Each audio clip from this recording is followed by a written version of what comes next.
you find things that are so amazing when you look at these arguments. Or, for example, when Moshe and Paro have their arguments, what are they arguing about? I'm not going to get into today this whole notion of the backstory of Moshe's relationship to Paro prior to his exile and prior to his return. But what's Paro's argument against Moshe? And what's Moshe's argument against Paro? Well, Paro's argument against Moshe is a very basic argument. It starts off with his first question. His first question is, who's God? Yeah. So does it become a question of Moshe versus Paro, God versus Paro? And at one point I was teaching the story of Paro and Moshe and the interaction, and the question that was raised during this whole discussion of Paro is, why is Paro held liable for all the actions that he commits against Bnei Yisrael? He's not really responsible for what he did. Why did he do what he did? What does the text tell us? Why does God harden Paro's heart? So of course Paro's is going to be a hard-nosed competitor because God keeps hardening his heart. So why are we blaming Paro for it? Blame God. Yeah. God is pushing Paro. God is goading Paro. You're going to sit there and say, well, Paro was guilty. Paro wasn't guilty. Paro was an innocent victim of God's sadism. Well, why blame him? But if we go back to the original statement of Paro, you understand, why is God goading Paro? Because he hardened his heart himself first. Yeah. He started by hardening his heart by saying, who's God? I'm better than he is. And God says, okay, fine. You think so? Well, here, put your money where your mouth is. Or why are Yosef and his brothers fighting? And what do we get from all that? And if you take a look at the story of Yosef in the context of everything else, it makes a lot of sense. I'm not going to give away the story today, but basically what we're going to do is take a look at the text and try and understand what goes on behind these arguments. What is happening here? What are the arguments really about? And when I talk about the good, the bad, and the ugly, there are several interpretations here. Good, bad, and ugly refer to good arguments, bad arguments, and ugly arguments. And we've got our share of those in the Torah. But it also refers to the people who are involved in the arguments themselves. Who are the good people in the arguments? Sometimes the people we think of as being good are not necessarily good. Who are the bad people? The same applies. Sometimes the people who we consider bad in the argument are not necessarily bad. It's very easy to paint a picture and say, this person is always right, this person is always wrong, this person is good, this person is evil, and then you can side with one or another.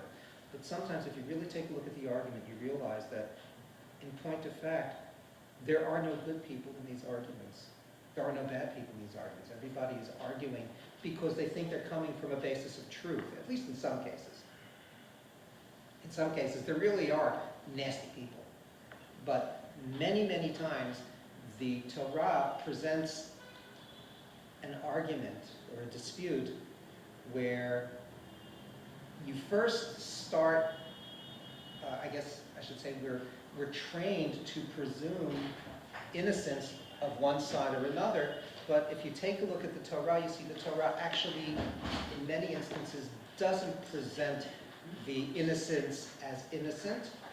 It presents them as factual, as real, and it's only our own training that sort of divided them into good and bad. The case that I give as the prime example is, of course, Yosef and his brothers. Is Yosef wholly innocent?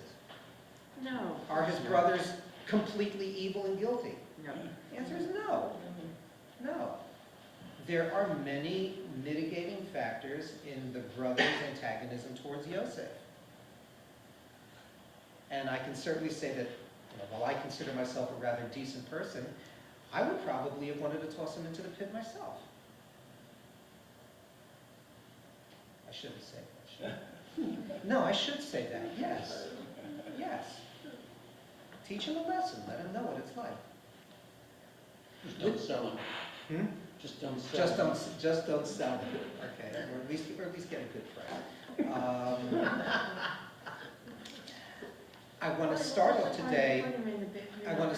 today not getting into the text. The text we're going to look at next week again, Perek Dalet. That's really the key text for it. And any other midrashim you can find that relate to it, please feel free to bring it in to look them up, because I'd like this to be a discussion. You two are relatively new here. Actually, you are very new here. This is your first time. Presuming and hoping you come back. This is an open discussion. This is a dispute l'shem shamayim. That's how we run this. And that means that everything that we say is sacred, valid, kosher. We do not engage in ad hominem attacks, which is essentially the keystone to the machloket shelo l'shem shamayim. The notion that a good argument never dies is a very inherent Jewish concept, but the idea of a good argument never dies refers to an argument that's meant where you're sharing ideas, and different ideas also enrich us. You express alternative views, and at the end, there are no winners, there are no losers. We walk out with either a deeper understanding or an acceptance that there may be an alternative way of looking at it. Fine, that's okay. We won't do it now. And you can't. The machloket of Hillel and Shammai, the keystone to the machlokot, I should say, the disputes of Hillel and Shammai, is not that Hillel was right and Shammai was wrong. I think that's the message that the Mishnah gives. It's not that Hillel was right and Shammai was wrong. Hillel was right and Shammai was also right. That's the inherent concept of Elu ve'elu divrei Elohim chayim. Okay, Hillel is right, Shammai's right. But you can't do both. Okay? You can't live like Shammai, you can't live like Hillel. If you're going to light your Chanukah, you got to choose. Either light it from 1 to 8 or 8 to 1. You can't light 1 to 8 and then simultaneously light it 8 to 1. You have 2 menorahs. Unless you have 2 Chanukah, okay? Yeah, but All right, children. you know what? I stand corrected. If you can have 2 sets of tefillin, you can have 2 Chanukiyot, okay? You're right. You're right. There you sit. Well, no. So you take one off, you put one on. So you do the set. You're right. The Chanukah No, is you're right. easier. You're right. You can actually light 2 Chanukiyot, and maybe you should. We like Let's start a new minhag. I may have mentioned I had a student who lived according to Shammai. No. She started off with 8 and then reduced it every night. Yeah, I know. Why did she do that? Her reason for doing that was because she had gone through a 12-step program. And for her, this was symbolic of weaning herself away from addiction. So therefore, she felt more akin to Shammai than to Hillel. Fine and dandy. And if you've got That's great. grandchildren each with the Chanukah, Yeah. they can light it Yeah. whichever way. It makes sense for another reason too, because when the oil didn't increase Mhm. over the time, it was being used. Yes. So you would start with a lot of So you oil. start with a lot, Yeah. and then continue. I philosophically, I accept what Shammai says. But I know that practically speaking, I cannot do both. So I follow the majority and do according to Hillel. But that's exactly the concept of Elu ve'elu divrei Elohim chayim. We could do it that way. We, by rights, should do it both ways. But instead of doing it both ways, we'll choose one. Okay? Take a look. I love this example. If you look in Modim, okay? Modim is the little tefillah that we say in the Amidah No? after the Techazena and Yeah. Okay? Modim is actually a composite tefillah made up of 3 different paragraphs that were authored by 3 different Tanaim. And the question was, which paragraph do we say? And the answer is, we don't know. they're all good. So instead of choosing one of three, it's not so long, we'll say all 3 paragraphs and put them together. And that's how we decide to do Modi. And many other tefillot are the same way. It's like, this one's good, I don't want to reject this opinion, I don't want to accept this opinion, at the expense of the other one. Oh, do them all. I'll do them all. Well, to be a little bit of a, Yeah? I'm just thinking of orthodoxy and I don't want to get into versus conservative reform, and Orthodox will say maybe Shamayim Hillel, you can have L'Shem Shamayim, but they certainly won't agree for women blowing shofarot at the kotel, or there's a certain line that Orthodox, the general will say that what conservative and reform are doing are not L'Shem Shamayim, Yes. not Elu V'Elu. Unfortunately, you're right. However, we are, Like, where's the line?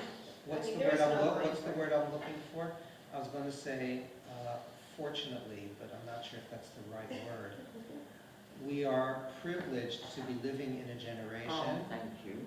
Okay, we are privileged to be living in a generation where all our existing practices are being re-examined and questioned by everybody. Not just by the Reform and Conservative or Reconstructionist, but even within the Orthodox movement. Yes. All our practices are being Yeah. questioned, re-examined, and reformed. I heard somebody say this week that if he could, he would get rid of the Kaddish in the Siddur and replace it with a Hebrew version. Hebrew version of Kaddish. Oh, yeah. Because what's the point of saying Kaddish in Aramaic? Yeah. Why do we say Kaddish in Aramaic? Because 2,000 years ago. Because 2,000 years ago, people spoke Aramaic. Well, here in Israel, how many people speak Aramaic, except for the ones who are, the Olim from Kurdistan or Persia? No, but, so let's all say it in Hebrew because that's our lingua franca. It's been in the Reform English Siddur for over 100 years in Hebrew. There you go. Yeah. There you go. And it makes so much sense. It makes so much sense. Why bother? We're sitting there cracking our teeth over, Ba'alma divrach shirutei v'yamrit malutei. You don't need to say that.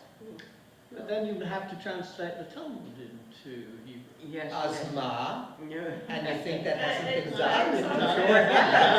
to take a look in there. We got it. So, this people spoke this language, like you say, 2,000 years ago. It's no longer practical.